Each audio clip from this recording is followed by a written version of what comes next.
Hi, my name is Satya, and I'm here to tell you about work that we have done called Sinfonia. This is an open source system at the intersection of 5G, edge computing, and a new class of applications called edge native applications. I'm from Carnegie Mellon University, and this work was done with colleagues from CMU as well as colleagues from ARM and Meta. So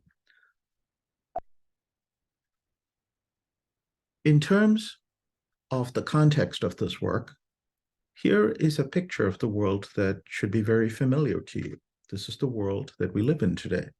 We have smartphones, desktops, laptops, etc., the devices on which we work. And you have the cloud with various kinds of cloud services. And the interaction between the two is really what constitutes most of the systems that we use today. What we're moving towards in the context of edge computing is a new world where there's an intermediate layer which provides computing services to the devices that are close to the user, much closer to the edge. So I refer to these as cloudlets, and they are basically, you can think of them as small clouds much closer to the user than a large exascale data center. Now, they may have GPUs, they may have accelerators. What is important to appreciate is that a cloudlet is not constrained in the same way regarding weight, energy, efficiency, heat dissipation, etc. All those constraints that apply to a wearable device or a drone which has to fly, comparing what can sit on your rack or on a tower to one of those devices that you have to wear on your body or fly. These are the kinds of differences in engineering challenges that are faced by the two. So the cloudlets, which are connected to the third tier, which are the devices, are assumed to have low latency, high bandwidth connectivity. This could be Wi-Fi, it could be 5G, and so on. The critical observation is that this arrangement enables a brand new class of applications that we refer to as edge native applications. These are simultaneously compute intensive, bandwidth hungry, and latency sensitive. So it's really a trifecta of challenges that you have to face. And it is for this class of applications and to enable them that Sinfonia has been created. Now, a point to note is that cloudlets can take many forms. They could be telco managed cloudlets. They could be cloudlets managed by one of the hyperscalers. They could be a small suitcase-sized package that you could take roll on an aircraft. So, for example, the Ubuntu Orange Cloud, which was such a packaging some years ago, would be an example of a cloudlet of this kind. So when I use the word cloudlet, please note that I do not constrain it in any specific way. It is tier 2 in this model of three-tiered computing. So in this context and with this background, what exactly is an edge native application? So such an application is too resource intensive to run completely on the mobile device. It just can't do it. It has to offload computation. It has to do processing somewhere else. On the other hand, it's not able to run entirely in the cloud. There may be many reasons. One reason could be that it depends on live data, which has to be captured right at the point of occurrence of whatever event is being analyzed. So the sensing, real-time sensing aspect of the problem requires that you have a device in the pipeline.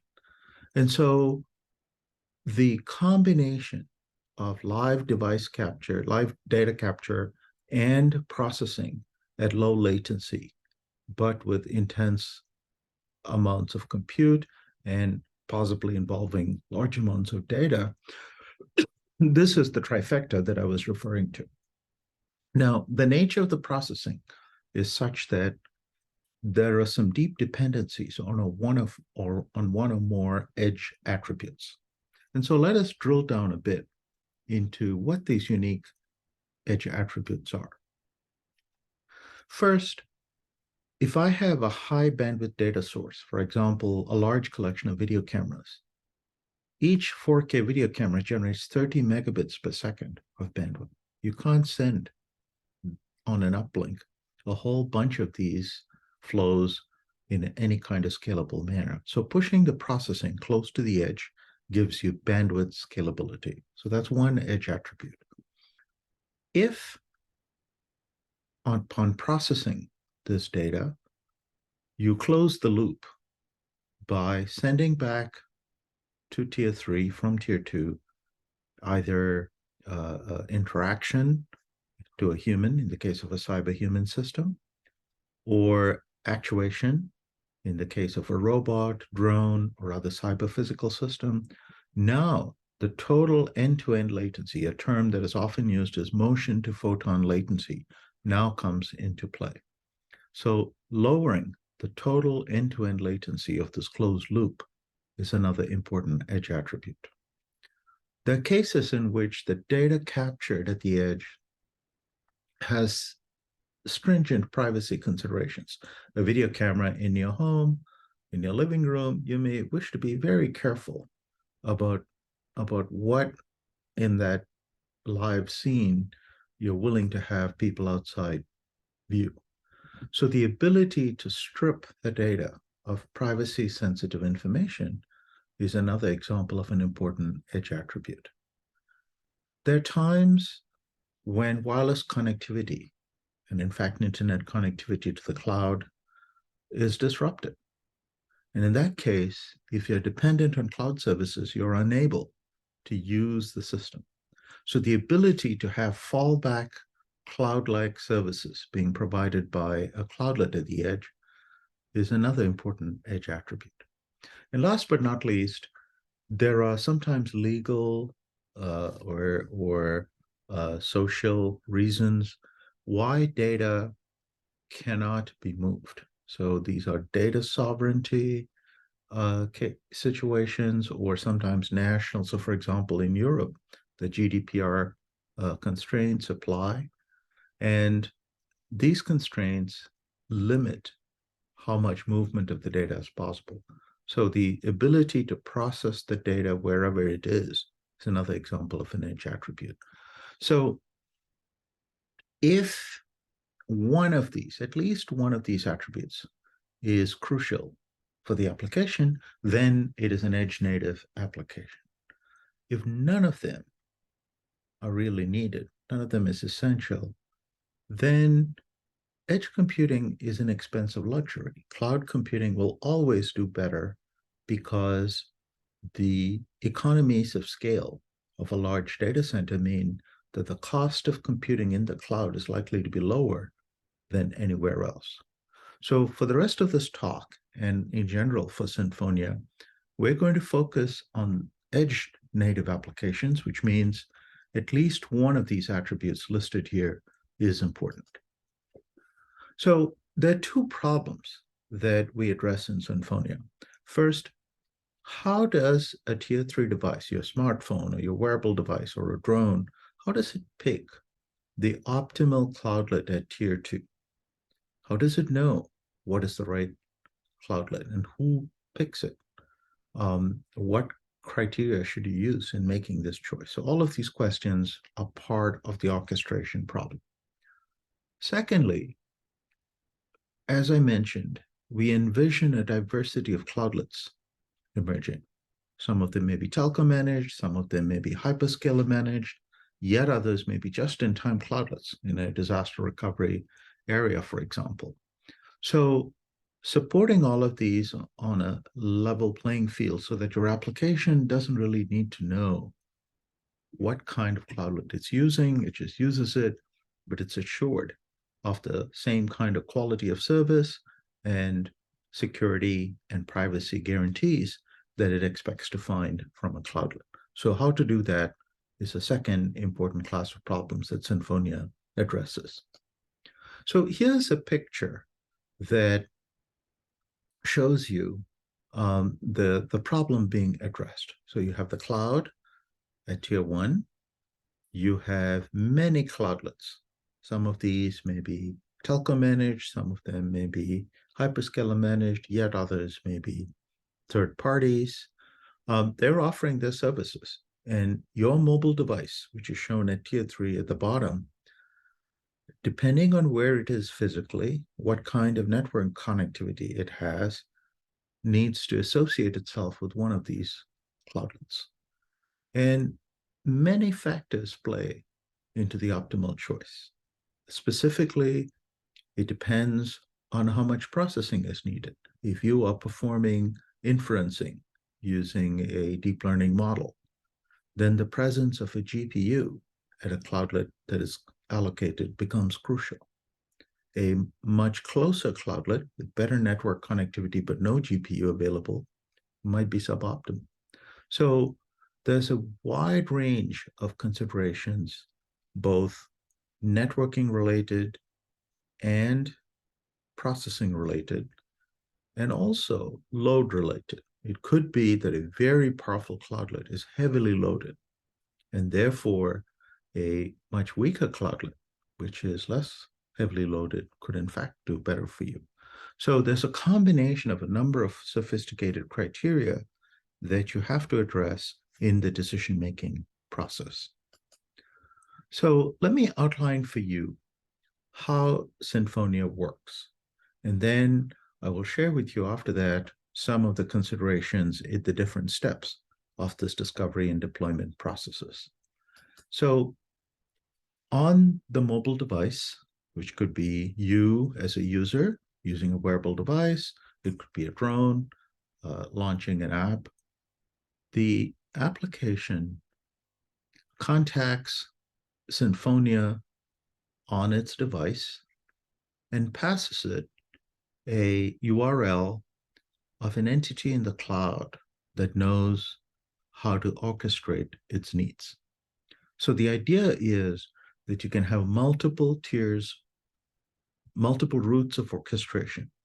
You could imagine each vendor, like Microsoft or Adobe or somebody else, having their own orchestrators, which understand the specific needs of their applications and know the best way to choose their cloudlets. So on your tier 3 device, you can be running apps from multiple vendors, and the correct orchestrator in the cloud will be chosen because the app is providing the URL of the orchestrator to use. So that information, combined with additional information, such as the current location of the mobile device, the networking connectivity that is currently available, the nature of the device, what kind of a device is it? Does it have a GPU? How powerful is it? Etc. All of this information is communicated with the tier 1 entity that was provided by the app.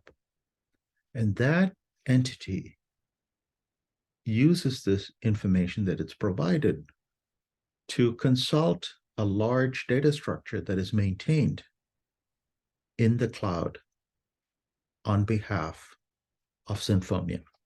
And so that information, which I've given the name cloudlet table to, you can think of it as a big matrix in which there are lots of columns, and the columns are attributes, and the rows are the different cloudlets that are currently available. And a bunch of these attributes are static. So they're the ones shown on the left here, such as the IP address of the cloudlet, who owns it, the public key to communicate with it, what kind of trust level can be placed in the cloudlet. So these are all pieces of information that have been assembled prior to this orchestration attempt. And then the columns on the right are attributes that are more dynamic. These are things like the current load, the nature of the network, connectivity to that cloudlet, etc. And what is very important to note is that there are many, many sophisticated decision algorithms that people have explored and many more yet to be explored. And Sinfonia's goal is to simplify experimentation and emergence of possibly open source as well as proprietary algorithms that do an optimal selection. So the structure of Sinfonia is such that this table is maintained by Sinfonia, but the algorithm that makes the decision is easily modified. It's essentially an external algorithm that is provided knowledge of the current request and the current state of the cloudlets, and then it's viewed as a black box, which makes the decision. And it returns basically a short list, where short could be as short as just one, but more likely 2 or 3 cloudlets that in the eyes of Sinfonia are all plausible locations for the app on the tier 3 device to use services. Now, how to pick from the short list depends on the app. Certain apps, which are very simply written, might just always pick the first one. Others might pick at random so that there's some aspect of load balancing that automatically happens. It's very much like the way DNS works, where when you do a name translation of a host, you get back possibly multiple IP addresses, and it's up to you to choose which one you wish to use. They're all equally good from the viewpoint of name resolution. So the same idea here, except of course, we're talking here about a cloudlet, and the choice can be made ultimately by the app itself. It is free if it wishes, if it's sophisticated enough and the authors, the developers have put the time into writing the code, they can consult each cloudlet, do some experiment at runtime to see how well they respond and make some measurements and then make the selection if they wish. We don't think many applications will do this. We think most of them will probably pick one, just the first one, and use it. But the opportunity to be more sophisticated in an end-to-end manner is there for those apps that really care to do this. So last but not least, once the cloudlet has been chosen, the Sinfonia components completely get out of the way. Basically, Sinfonia is a control plane mechanism. Once a specific cloudlet in a Kubernetes cluster, once a specific cloudlet has been chosen, and it is made to appear as a private network via a VPN mechanism based on Wirecard. Looks like a private network service for the app on the mobile device. So the benefit of this is if you ever have to relocate the backend because of the movement of the device, if there's some kind of handoff, or for load balancing reasons, if the chosen cloudlet now gets overloaded, there's a need to move loads around, it can be done without disrupting the app running on the device. So this is an important aspect. Basically, the private network gives the app a illusion that it is insulated from churn in the tier 2 and tier 3 world, which is likely to happen in practice. So we have created an open source release of Sinfonia. It's released under the MIT license. You can find it on GitHub. We have also created a technical report that describes Sinfonia, and we have released it as a Carnegie Mellon technical report. There are many more details about the system and how it works that you can find there. And in that report are discussions about a number of ways in which work on Sinfonia is likely to progress in the near future. First, the entire area of how to provision. Do you provision statically? Do you provision dynamically? Do you treat Docker containers to launch as if they're cached from a central resource? If you do that, then the cache state of a Kubernetes cluster relative to the Docker container that you need becomes an important part of the selection process. If I don't have to download a multi-megabyte container from somewhere, from some repository, then and it's already warm on that cloudlet, that becomes more attractive. So there are a number of issues that we will be exploring and improving the implementation as we move forward. A second area addresses the question of privacy. I've already brought this up, but it's going to become increasingly important in the future. Many use cases of edge-native applications involve video data, some kind of a live video stream that gets processed, either face recognition or object recognition is done. The risk in all of these kinds of applications is that the data transmitted from the mobile device has sensitive information on it. So thinking through how to handle this, how is it possible to do this processing in a safe way? What are the right mechanisms to provide applications and end users to control the right balance between usability and privacy? These are all questions that we hope to explore as we move forward. There's been a lot of interest in the blockchain world on blockchain-based micropayments.